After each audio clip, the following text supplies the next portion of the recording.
The Bicol University family stands in solidarity with our brothers and sisters from Mindanao State University, particularly the victims and the bereaved families of the Marawi bombing that was blatantly perpetrated at the heart of an inclusive higher education institution.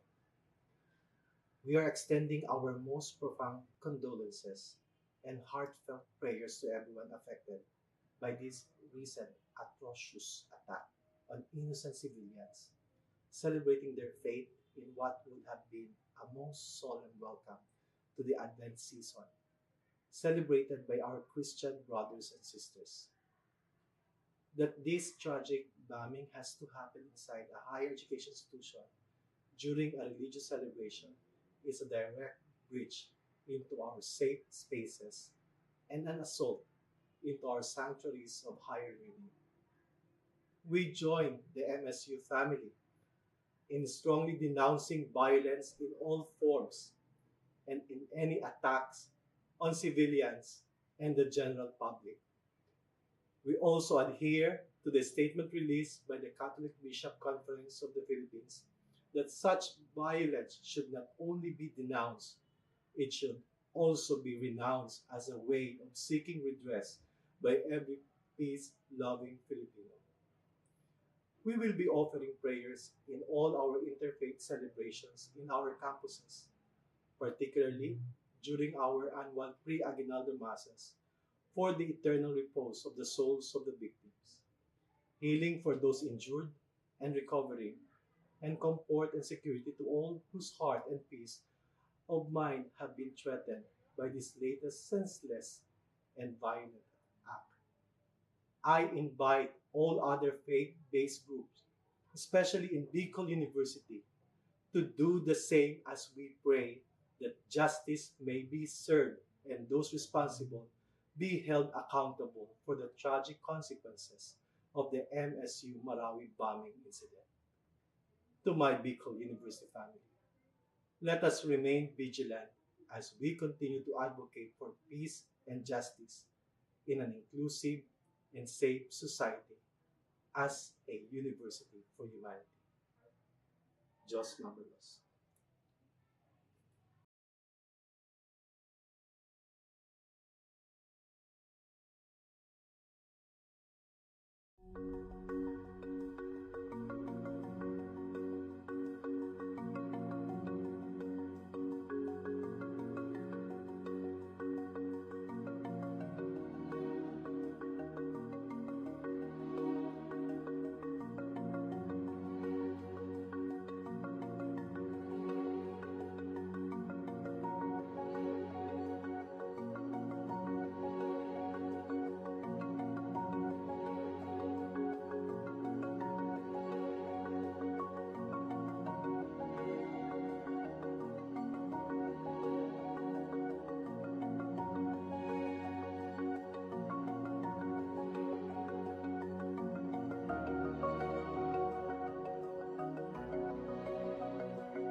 On this episode of Lingkod Bayan Diaries, ating tunghayan ang kwento ng isa sa ating mga honor awardees. To be a CSC Pag-asa Group Awardee is such an honor. Hindi namin siya inasahan, so we just wanted to put names on the innovations na naibigay namin sa Davao de Oro. Ako po si Joycel R.O.D., Provincial ICT Officer ng Provincial Government of Davao de Oro, Team Leader ng eGov Technical Team. I'm George Danhil M. Duran, Computer Programmer 3. Ako po si Mr. Wilfredo M. Galagala, Information Technology Officer 2. Ako po si Antonio Isimini, Information Technology Officer 2. Ako po si Antonio Salarda Jr., Computer Maintenance Technologist 2. Kay eGov Technical Team are employees of the Provincial ICT Office of the Provincial Government of Davao de Oro. So kami yung gumagawa ng mga systems and innovations and nagsusupport din sa mga na-implement na mga systems sa iba't ibang departamento ng probinsya. Marami kaming projects, actually our systems number up to 40. Especially during the pandemic, so doon talaga nakita on how useful ICT was. During that time, challenge talaga yung team to produce projects to sustain yung online na operations. So on our part, we tried exploring open source technology. Tapos marami kaming ina-explore na networks. So first yung system is yung CallDedoc. It's a teleconsulting system na na-implement during the COVID. When the OPD services, yung outpatient department services, were stopped, nag-resort to teleconsulting. Another project mentioned is yung COVID testing information system. So just like any typical molecular laboratory na systems, ito ay data bank ng mga specimens na tinitest, tapos nagbibigay yung system ng result ng mga test. During pandemic, nagamit talaga siya kasi kailangan validated yung result, so QR coded yung aming test result. Isang very challenging project namin is yung household profiling and needs assessment. So kailangan merong list ng mga possible recipients ng bigas, and then wala kaming updated list nun. So kailangan in 1 month's time makaproduce kami ng system kasi magro-roll out ng survey sa buong probinsya. Nag-try akong mag-tap sa isang UN organization, yung UNDP. Tapos, nag-request ako kung pwede ba kaming turuan on how to do survey using Kobo Collect. And we were blessed, kahit wala kaming formal agreement, no monetary considerations, tinuruan nila kami. And in 1 month's time, na-produce namin yung app. And then after that, dire-diretso na po. Hindi rin namin ma-imagine na in 6 months' time, nakandak yung survey using employees only of the provincial government. So nakamobilize kami ng mga 200 plus enumerators. Talagang nilibot yung entire province, 236 barangays, bahay-bahay yan. Tapos nakuha namin yung data with maps. Na mapping namin yung mga households. So and very appreciated po yung output ng systems. Kami nasa LGU, na-feel namin yung need na dapat ma-institutionalize yung ICT departments. Nasa digital age na tayo, so hindi pwedeng hindi tayo mag-upgrade or mag-adapt ng ICT. So basically, yung ICT, nagagamit siya para ma-optimize yung ating mga processes.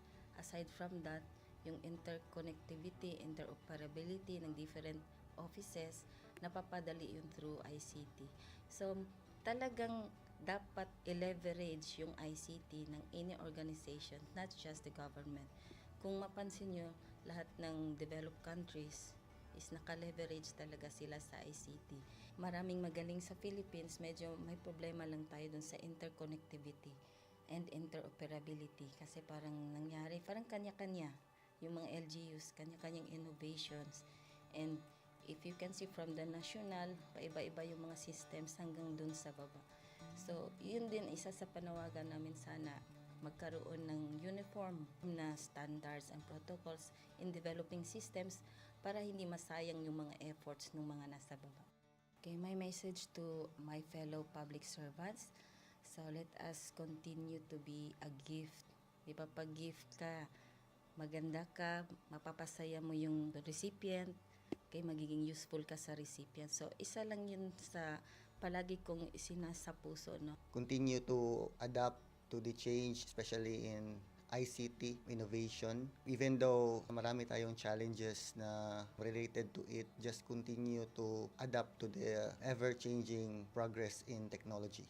Kaya ang masabi ko lang sa mga kawani ng gobyerno, kung trabaho tayo, gawin natin talaga yung nasa puso natin. Gawin mo lang ang dapat mong gawin upang kung ano mang gusto mong maitulong para sa bayan.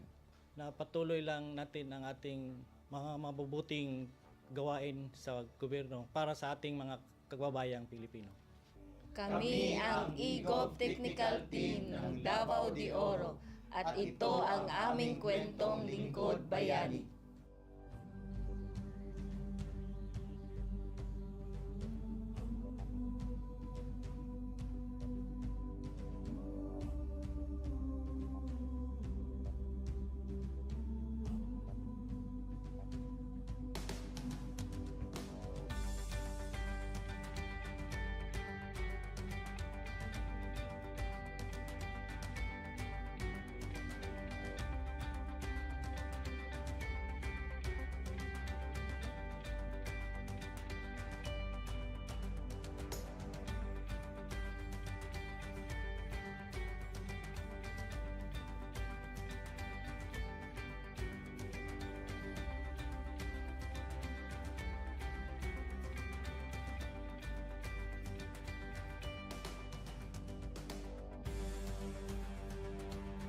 Inyong natunghayan ang kwento ng ating lingkod bayani.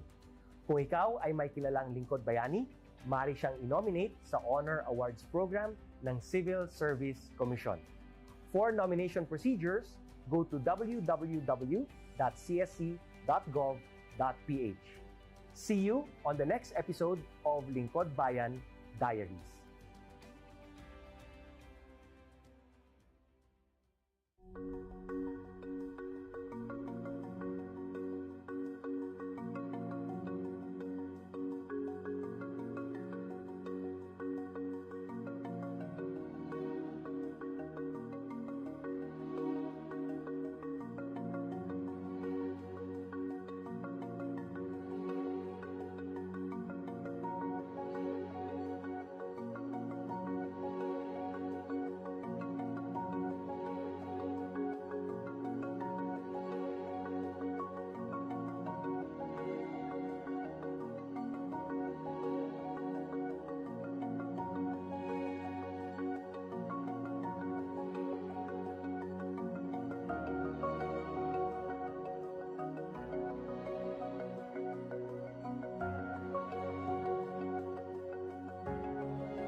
Good day to all of you.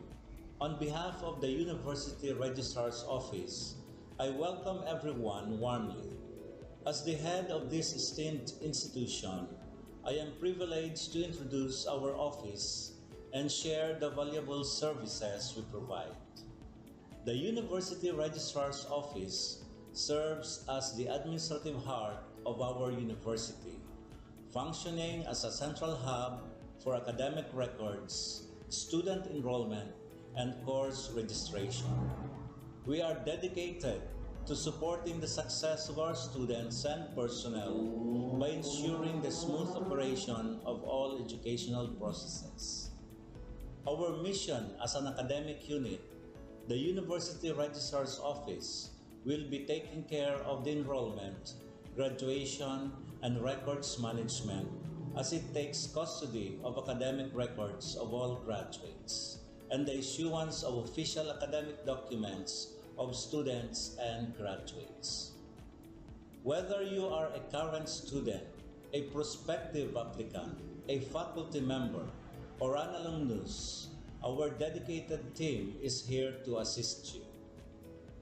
From guiding you through the enrollment process to helping you access and maintain your academic records, we are committed to providing exceptional service with efficiency and professionalism.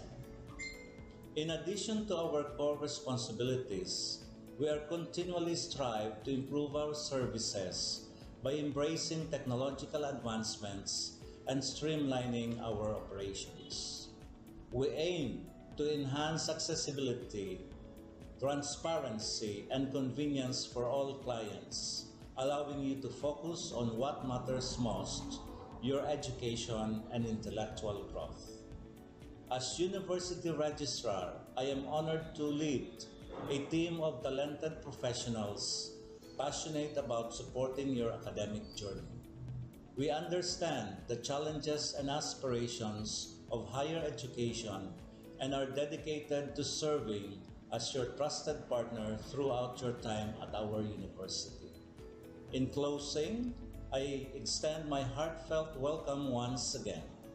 The University Registrar's Office is here to assist, inspire, and empower you as you embark on your intellectual endeavors. We look forward to collaborating with you and contributing to your success in every possible way. Thank you, and may this be the beginning of a remarkable academic journey for each of you as a university for humanity.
The Bicol University family stands in solidarity with our brothers and sisters from Mindanao State University, particularly the victims and the bereaved families of the Marawi bombing that was blatantly perpetrated at the heart of an inclusive higher education institution.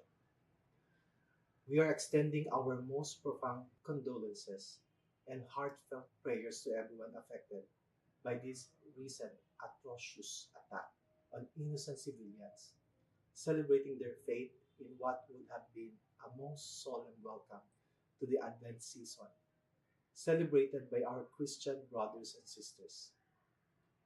That this tragic bombing has to happen inside a higher education institution during a religious celebration is a direct breach into our safe spaces and an assault into our sanctuaries of higher learning.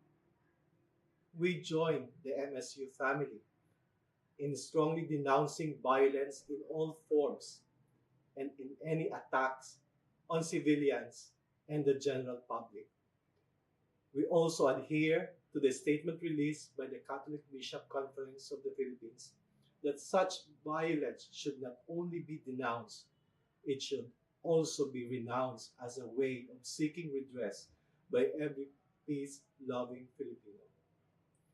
We will be offering prayers in all our interfaith celebrations in our campuses, particularly during our annual pre-aguinaldo masses, for the eternal repose of the souls of the victims, healing for those injured and recovering, and comfort and security to all whose heart and peace of mind have been threatened by this latest senseless and violent act.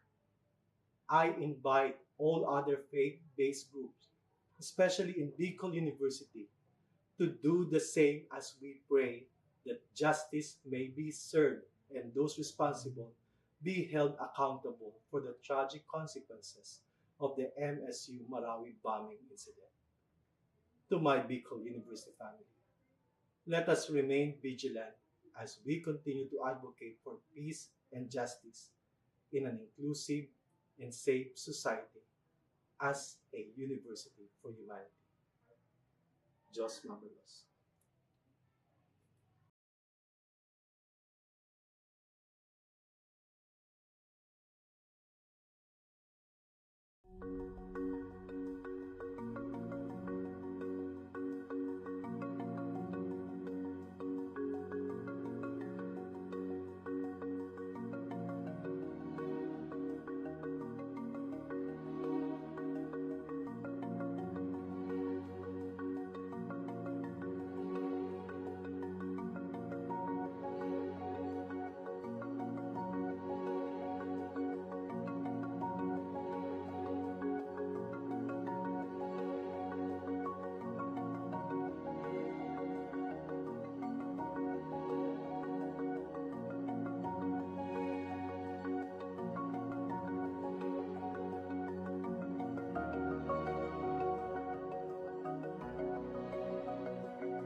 On this episode of Lingkod Bayan Diaries, ating tunghayan ang kwento ng isa sa ating mga honor awardees.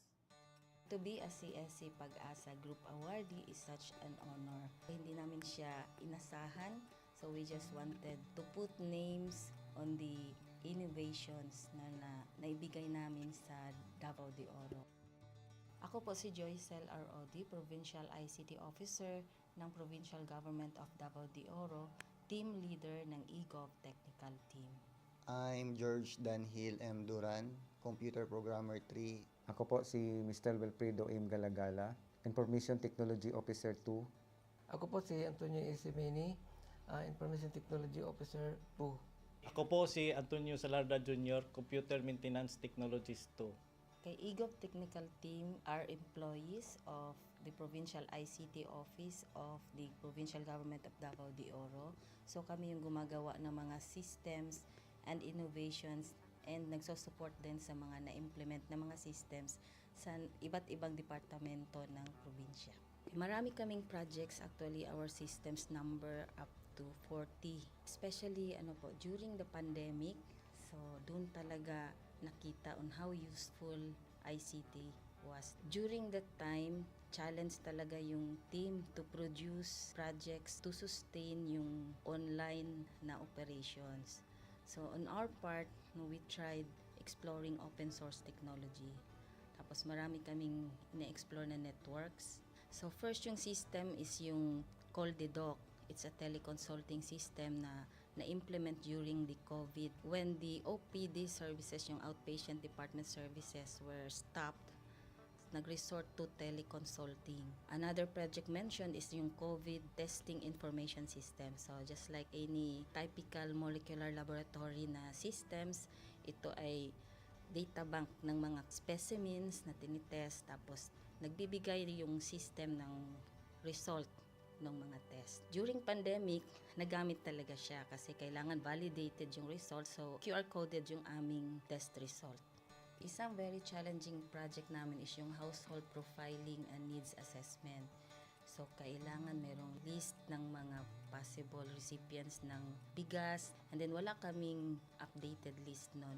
So kailangan in 1 month's time makaproduce kami ng system kasi magro-roll out ng survey sa buong probinsya. Nag-try akong mag-tap sa isang UN organization, yung UNDP. Tapos nag-request ako kung pwede ba kaming turuan on how to do survey using Kobo Collect. And we were blessed, kahit wala kaming formal agreement, no monetary considerations, tinuruan nila kami. And in 1 month's time, na-produce namin yung app. Then after that, dire-diretso na po. Hindi rin namin ma-imagine na in 6 months' time, nakandak yung survey using employees only of the provincial government. So nakamobilize kami ng mga 200 plus enumerators. Talagang nilibot yung entire province, 236 barangays, bahay-bahay yan. Tapos nakuha namin yung data with maps. Na mapping namin yung mga households. So and very appreciated po yung output ng systems. Kami nasa LGU, na-feel namin yung need na dapat ma-institutionalize yung ICT departments. Nasa digital age na tayo, so hindi pwedeng hindi tayo mag-upgrade or mag-adapt ng ICT. So basically, yung ICT, nagagamit siya para ma-optimize yung ating mga processes. Aside from that, yung interconnectivity, interoperability ng different offices, napapadali yun through ICT. So, talagang dapat i-leverage yung ICT ng any organization, not just the government. Kung mapansin nyo, lahat ng developed countries is naka-leverage talaga sila sa ICT. Maraming magaling sa Philippines, medyo may problema lang tayo dun sa interconnectivity and interoperability. Kasi parang nangyari, parang kanya-kanya yung mga LGUs, kanya-kanyang innovations. And if you can see from the national, paiba-iba yung mga systems hanggang dun sa baba. So, yun din isa sa panawagan namin, sana magkaroon ng uniform na standards and protocols in developing systems para hindi masayang yung mga efforts ng mga nasa baba. Okay, my message to my fellow public servants, so let us continue to be a gift. Di ba, pag gift ka, maganda ka, mapapasaya mo yung recipient, kay magiging useful ka sa recipient. So, isa lang yun sa palagi kong isinasa puso, no? Continue to adapt to the change, especially in ICT innovation. Even though marami tayong challenges na related to it, just continue to adapt to the ever-changing progress in technology. Kaya ang masabi ko lang sa mga kawani ng gobyerno, kung trabaho tayo, gawin natin talaga yung nasa puso natin. Gawin mo lang ang dapat mong gawin upang kung ano mang gusto mong maitulong para sa bayan. Na patuloy lang natin ang ating mga mabubuting gawain sa gobyerno para sa ating mga kababayang Pilipino. Kami ang EGOV Technical Team ng Davao de Oro at ito ang aming kwentong Lingkod Bayani.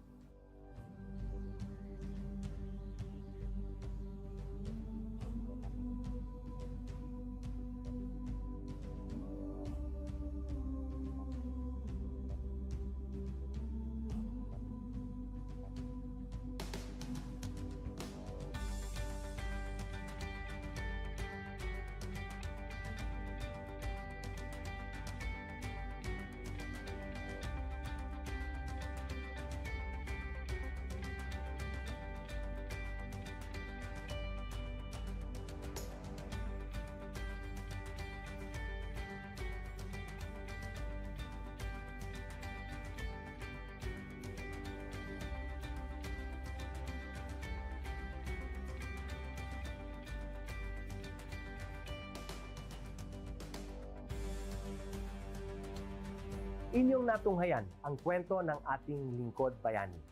Kung ikaw ay may kilalang lingkod bayani, maaari siyang i-nominate sa Honor Awards Program ng Civil Service Commission. For nomination procedures, go to www.csc.gov.ph. See you on the next episode of Lingkod Bayan Diaries.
Good day to all of you. On behalf of the University Registrar's Office, I welcome everyone warmly. As the head of this esteemed institution, I am privileged to introduce our office and share the valuable services we provide. The University Registrar's Office serves as the administrative heart of our university, functioning as a central hub for academic records, student enrollment, and course registration. We are dedicated to supporting the success of our students and personnel by ensuring the smooth operation of all educational processes. Our mission as an academic unit, the University Registrar's Office, will be taking care of the enrollment, graduation, and records management as it takes custody of academic records of all graduates and the issuance of official academic documents of students and graduates. Whether you are a current student, a prospective applicant, a faculty member, or an alumnus, our dedicated team is here to assist you. From guiding you through the enrollment process to helping you access and maintain your academic records, we are committed to providing exceptional service with efficiency and professionalism. In addition to our core responsibilities, we are continually strive to improve our services by embracing technological advancements and streamlining our operations. We aim to enhance accessibility, transparency, and convenience for all clients, allowing you to focus on what matters most, your education and intellectual growth.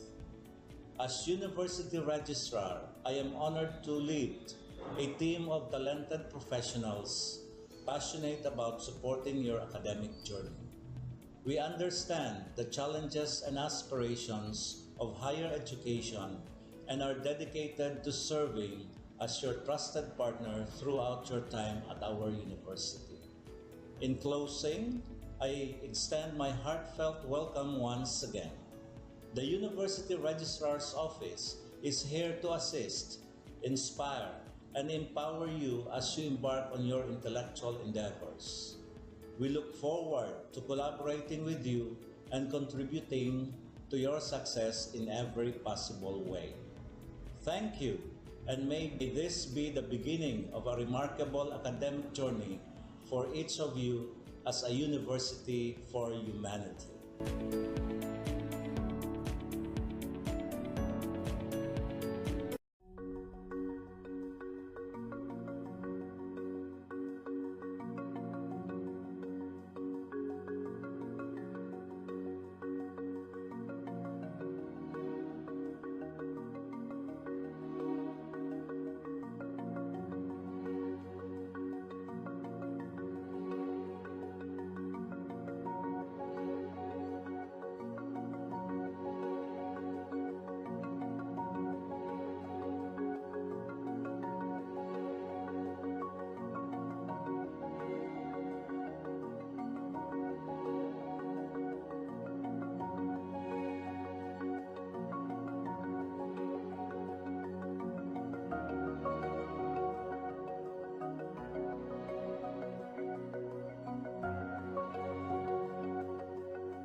The Bicol University family stands in solidarity with our brothers and sisters from Mindanao State University, particularly the victims and the bereaved families of the Marawi bombing that was blatantly perpetrated at the heart of an inclusive higher education institution. We are extending our most profound condolences and heartfelt prayers to everyone affected by this recent atrocious attack on innocent civilians, celebrating their faith in what would have been a most solemn welcome to the Advent season, celebrated by our Christian brothers and sisters. That this tragic bombing has to happen inside a higher education institution during a religious celebration is a direct breach into our safe spaces and an assault into our sanctuaries of higher learning. We join the MSU family in strongly denouncing violence in all forms and in any attacks on civilians and the general public. We also adhere to the statement released by the Catholic Bishop Conference of the Philippines that such violence should not only be denounced, it should also be renounced as a way of seeking redress by every peace-loving Filipino.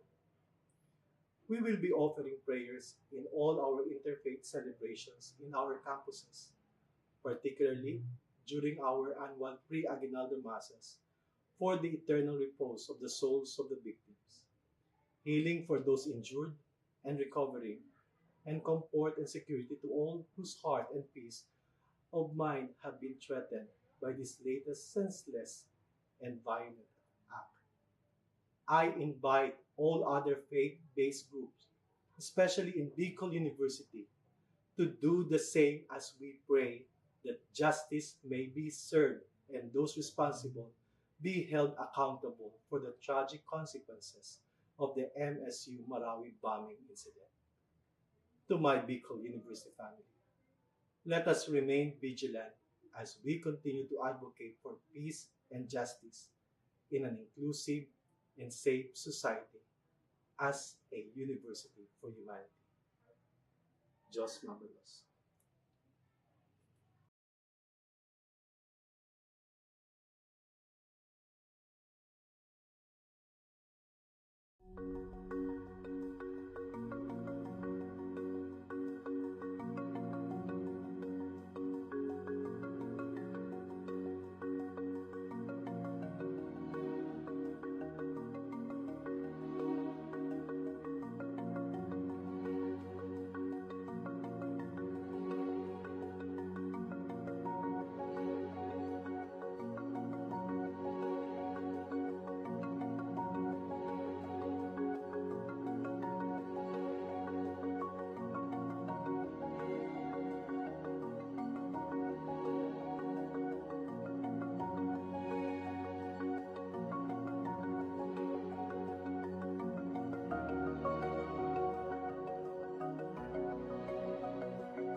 On this episode of Lingkod Bayan Diaries, ating tunghayan ang kwento ng isa sa ating mga honor awardees. To be a CSC Pag-asa Group Awardee is such an honor. Hindi namin siya inasahan, so we just wanted to put names on the innovations na naibigay namin sa Davao de Oro. Ako po si Joycel R.O.D., Provincial ICT Officer ng Provincial Government of Davao de Oro, Team Leader ng eGov Technical Team. I'm George Danhil M. Duran, Computer Programmer 3. Ako po si Mr. Wilfredo M. Galagala, Information Technology Officer 2. Ako po si Antonio Isimeni, Information Technology Officer 2. Ako po si Antonio Salarda Jr., Computer Maintenance Technologist 2. Kay eGov Technical Team are employees of the Provincial ICT Office of the Provincial Government of Davao de Oro. So kami yung gumagawa ng mga systems and innovations and nagsusupport din sa mga na-implement na mga systems sa iba't ibang departamento ng probinsya. Marami kaming projects, actually our systems number up to 40. Especially during the pandemic, so doon talaga nakita on how useful ICT was. During that time, challenge talaga yung team to produce projects to sustain yung online na operations. So on our part, we tried exploring open source technology. Tapos marami kaming na-explore na networks. So first yung system is yung CallDedoc. It's a teleconsulting system na na-implement during the COVID. When the OPD services, yung outpatient department services were stopped, nag-resort to teleconsulting. Another project mentioned is yung COVID testing information system. So just like any typical molecular laboratory na systems, ito ay data bank ng mga specimens na tinitest, tapos nagbibigay yung system ng result ng mga test. During pandemic, nagamit talaga siya kasi kailangan validated yung result, so QR coded yung aming test result. Isang very challenging project namin is yung household profiling and needs assessment. So, kailangan merong list ng mga possible recipients ng bigas, and then wala kaming updated list nun. So, kailangan in 1 month's time makaproduce kami ng system kasi magro-roll out ng survey sa buong probinsya. Nag-try akong mag-tap sa isang UN organization, yung UNDP. Tapos, nag-request ako kung pwede ba kaming turuan on how to do survey using Kobo Collect. And we were blessed, kahit wala kaming formal agreement, no monetary considerations, tinuruan nila kami. And in 1 month's time, na-produce namin yung app. Then after that, dire-diretso na po. Hindi rin namin ma-imagine na in 6 months' time, nakandak yung survey using employees only of the provincial government. So, nakamobilize kami ng mga 200 plus enumerators. Talagang nilibot yung entire province, 236 barangays, bahay-bahay yan. Tapos, nakuha namin yung data with maps. Na mapping namin yung mga households. So, and very appreciated po yung output ng systems. Kami nasa LGU, na-feel namin yung need na dapat ma-institutionalize yung ICT departments. Nasa digital age na tayo, so hindi pwedeng hindi tayo mag-upgrade or mag-adapt ng ICT. So basically, yung ICT, nagagamit siya para ma-optimize yung ating mga processes. Aside from that, yung interconnectivity, interoperability ng different offices, napapadali yun through ICT. So talagang dapat i-leverage yung ICT ng any organization, not just the government. Kung mapansin nyo, lahat ng developed countries is naka-leverage talaga sila sa ICT. Maraming magaling sa Philippines, medyo may problema lang tayo dun sa interconnectivity and interoperability kasi parang nangyari, parang kanya-kanya yung mga LGUs, kanya-kanyang innovations. And if you can see from the national, paiba-iba yung mga systems hanggang dun sa baba. So, yun din isa sa panawagan namin sana magkaroon ng uniform na standards and protocols in developing systems para hindi masayang yung mga efforts ng mga nasa baba. Okay, my message to my fellow public servants, so let us continue to be a gift. Di ba, pag gift ka, maganda ka, mapapasaya mo yung recipient, kay magiging useful ka sa recipient. So, isa lang yun sa palagi kong isinasa puso, no? Continue to adapt to the change, especially in ICT innovation. Even though marami tayong challenges na related to it, just continue to adapt to the ever-changing progress in technology. Kaya ang masabi ko lang sa mga kawani ng gobyerno, kung trabaho tayo, gawin natin talaga yung nasa puso natin. Gawin mo lang ang dapat mong gawin upang kung ano mang gusto mong maitulong para sa bayan. Na patuloy lang natin ang ating mga mabubuting gawain sa gobyerno para sa ating mga kababayang Pilipino. Kami ang EGOV Technical Team ng Davao de Oro at ito ang aming kwentong lingkod bayani.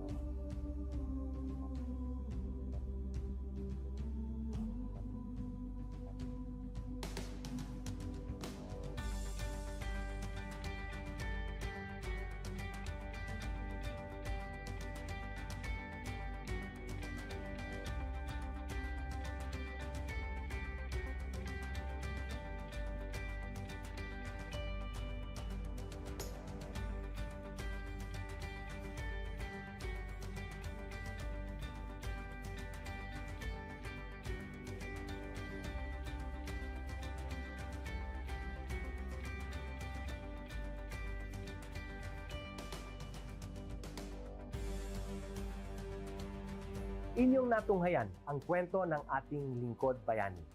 Kung ikaw ay may kilalang lingkod bayani, maaari siyang i-nominate sa Honor Awards Program ng Civil Service Commission. For nomination procedures, go to www.csc.gov.ph. See you on the next episode of Lingkod Bayan Diaries.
Good day to all of you. On behalf of the University Registrar's Office, I welcome everyone warmly. As the head of this esteemed institution, I am privileged to introduce our office and share the valuable services we provide. The University Registrar's Office serves as the administrative heart of our university, functioning as a central hub for academic records, student enrollment, and course registration. We are dedicated to supporting the success of our students and personnel by ensuring the smooth operation of all educational processes. Our mission as an academic unit, the University Registrar's Office, will be taking care of the enrollment, graduation, and records management as it takes custody of academic records of all graduates and the issuance of official academic documents of students and graduates. Whether you are a current student, a prospective applicant, a faculty member, or an alumnus, our dedicated team is here to assist you. From guiding you through the enrollment process to helping you access and maintain your academic records, we are committed to providing exceptional service with efficiency and professionalism. In addition to our core responsibilities, we are continually strive to improve our services by embracing technological advancements and streamlining our operations. We aim to enhance accessibility, transparency, and convenience for all clients, allowing you to focus on what matters most, your education and intellectual growth. As University Registrar, I am honored to lead a team of talented professionals passionate about supporting your academic journey. We understand the challenges and aspirations of higher education and are dedicated to serving as your trusted partner throughout your time at our university. In closing, I extend my heartfelt welcome once again. The University Registrar's Office is here to assist, inspire, and empower you as you embark on your intellectual endeavors. We look forward to collaborating with you and contributing to your success in every possible way. Thank you, and may this be the beginning of a remarkable academic journey for each of you as a university for humanity.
The Bicol University family stands in solidarity with our brothers and sisters from Mindanao State University, particularly the victims and the bereaved families of the Marawi bombing that was blatantly perpetrated at the heart of an inclusive higher education institution. We are extending our most profound condolences and heartfelt prayers to everyone affected by this recent atrocious attack on innocent civilians, celebrating their faith in what would have been a most solemn welcome to the Advent season, celebrated by our Christian brothers and sisters. That this tragic bombing has to happen inside a higher education institution during a religious celebration is a direct breach into our safe spaces and an assault into our sanctuaries of higher learning. We join the MSU family in strongly denouncing violence in all forms and in any attacks on civilians and the general public. We also adhere to the statement released by the Catholic Bishop Conference of the Philippines that such violence should not only be denounced, it should also be renounced as a way of seeking redress by every peace-loving Filipino. We will be offering prayers in all our interfaith celebrations in our campuses, particularly during our annual pre-aguinaldo masses for the eternal repose of the souls of the victims, healing for those injured and recovering, and comfort and security to all whose heart and peace of mind have been threatened by this latest senseless and violent act. I invite all other faith-based groups, especially in Bicol University, to do the same as we pray that justice may be served and those responsible be held accountable for the tragic consequences of the MSU Marawi bombing incident. To my Bicol University family, let us remain vigilant as we continue to advocate for peace and justice in an inclusive and safe society as a university for humanity. Jos Mabalos.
On this episode of Lingkod Bayan Diaries, ating tunghayan ang kwento ng isa sa ating mga honor awardees.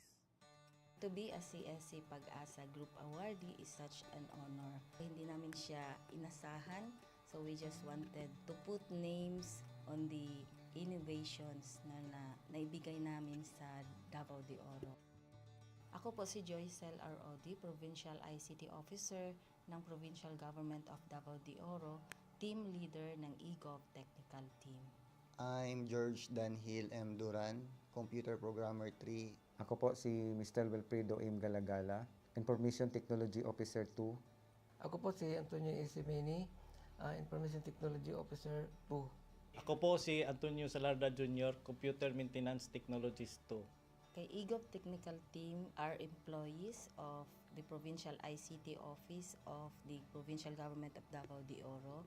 So kami yung gumagawa ng mga systems and innovations and nagsusupport din sa mga na-implement na mga systems sa iba't ibang departamento ng probinsya.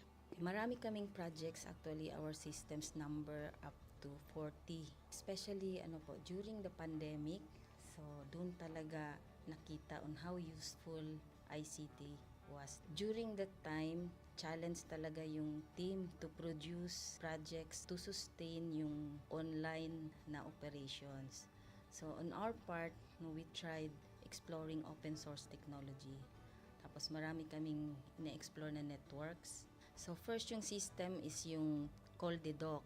It's a teleconsulting system na na-implement during the COVID when the OPD services, yung outpatient department services were stopped.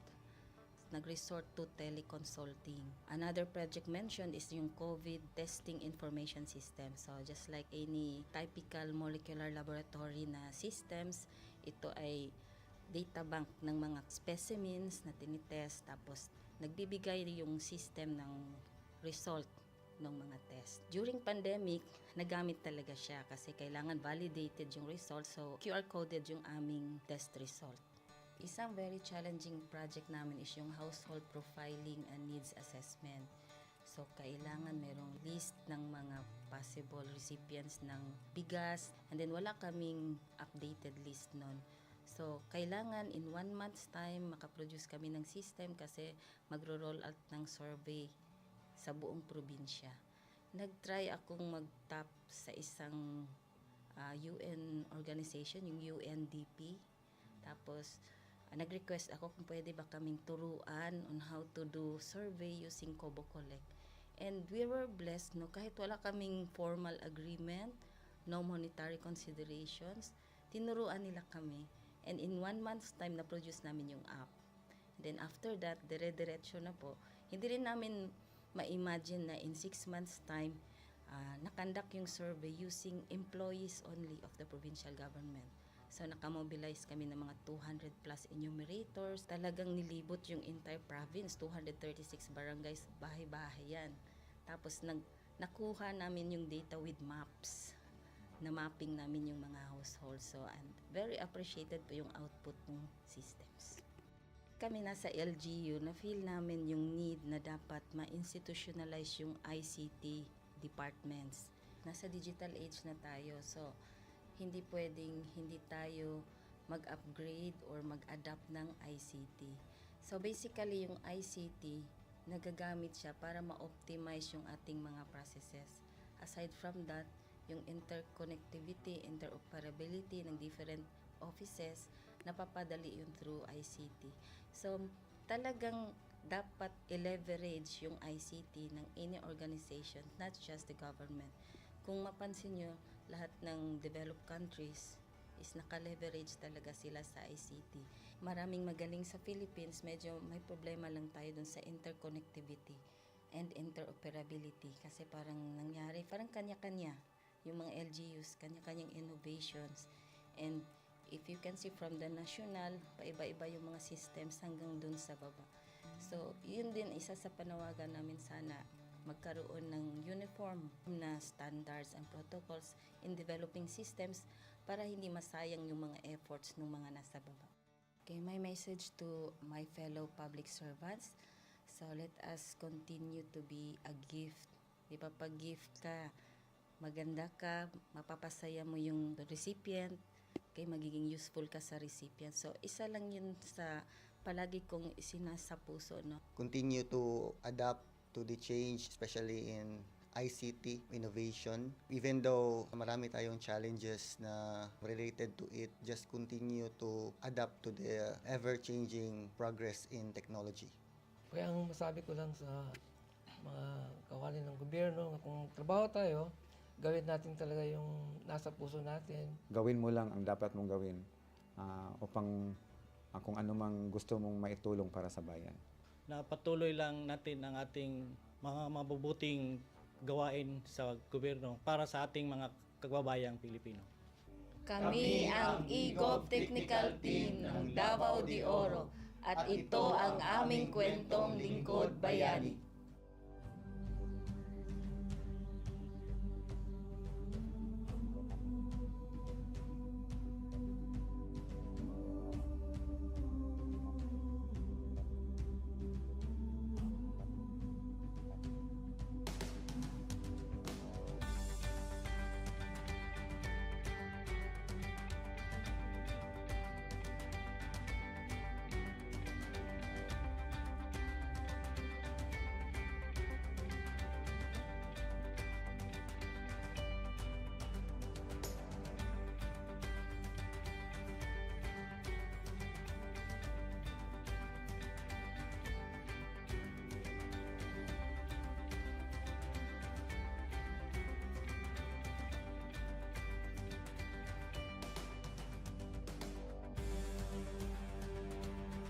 Inyong natunghayan ang kwento ng ating lingkod bayani.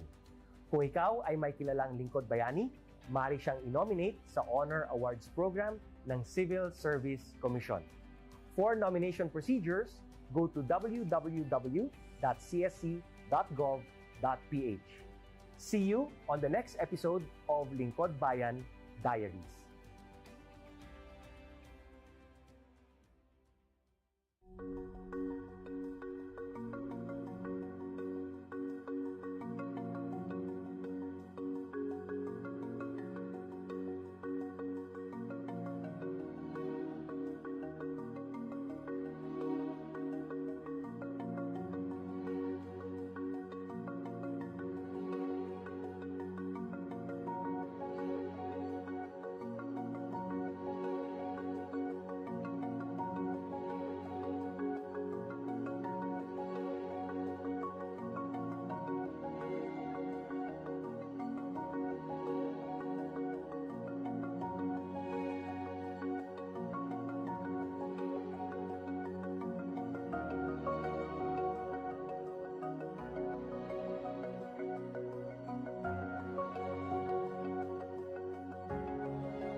Good day to all of you. On behalf of the University Registrar's Office, I welcome everyone warmly. As the head of this esteemed institution, I am privileged to introduce our office and share the valuable services we provide. The University Registrar's Office serves as the administrative heart of our university, functioning as a central hub for academic records, student enrollment, and course registration. We are dedicated to supporting the success of our students and personnel by ensuring the smooth operation of all educational processes. Our mission as an academic unit, the University Registrar's Office, will be taking care of the enrollment, graduation, and records management as it takes custody of academic records of all graduates and the issuance of official academic documents of students and graduates. Whether you are a current student, a prospective applicant, a faculty member, or an alumnus, our dedicated team is here to assist you. From guiding you through the enrollment process to helping you access and maintain your academic records, we are committed to providing exceptional service with efficiency and professionalism. In addition to our core responsibilities, we are continually strive to improve our services by embracing technological advancements and streamlining our operations. We aim to enhance accessibility, transparency, and convenience for all clients, allowing you to focus on what matters most, your education and intellectual growth. As University Registrar, I am honored to lead a team of talented professionals passionate about supporting your academic journey. We understand the challenges and aspirations of higher education and are dedicated to serving as your trusted partner throughout your time at our university. In closing, I extend my heartfelt welcome once again. The University Registrar's Office is here to assist, inspire, and empower you as you embark on your intellectual endeavors. We look forward to collaborating with you and contributing to your success in every possible way. Thank you, and may this be the beginning of a remarkable academic journey for each of you as a university for humanity.